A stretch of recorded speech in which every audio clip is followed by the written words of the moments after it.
এতিয়া আহিছো আন বাতৰিলৈ অসমৰ নগৰে চহৰে গাঁৱে ভূঞে আৱাসিক এলেকাসমূহৰ বিভিন্ন মোবাইল সেৱা আগবঢ়োৱা কোম্পানীসমূহে নিৰ্মাণ কৰি তোলা ওখ ওখ টাৱাৰবোৰ বাৰু কিমান সুৰক্ষিত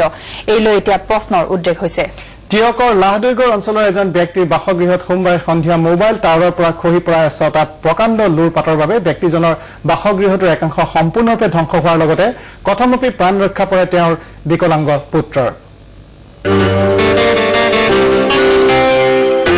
মোবাইল ফোন এতিয়া আপোনাৰ আৰু মোৰ দৈনন্দিন জীৱনৰ এক এৰাব নোৱাৰা অংগ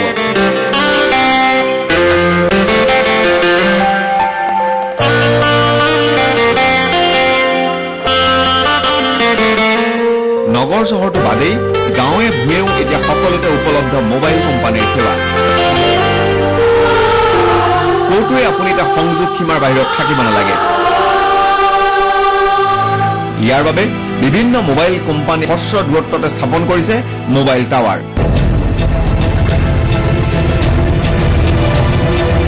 কিন্তু কিমান সুৰক্ষিত এই মোবাইল টাৱাৰসমূহ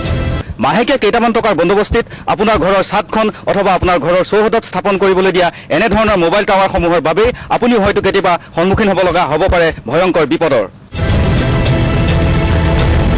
টিয়কৰ লাহদৈগড় অঞ্চলৰ মহিউদ্দিন আহমেদ নামৰ এজন ব্যক্তিৰ বাসগৃহৰ কাষত থকা মোবাইল কোম্পানীৰ টাৱাৰ খহি পৰাত ব্যক্তিজনৰ এজন পুত্ৰৰ কোনোমতে প্ৰাণ ৰক্ষা পৰে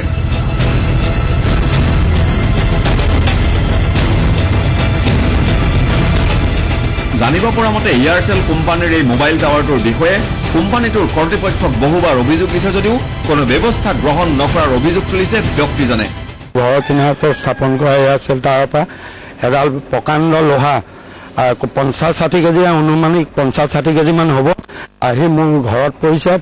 আৰু মোৰ তেনেকুৱাতে বিকলাংগ শিশু আছিলে আৰু মোৰ সম্পূৰ্ণ ঘৰটো এক চাইড ধ্বংস হৈ গৈছে ঠিকাদাৰৰ ওপৰতে মোবাইল টাৱাৰসমূহৰ নিৰ্মাণৰ দায়িত্ব দি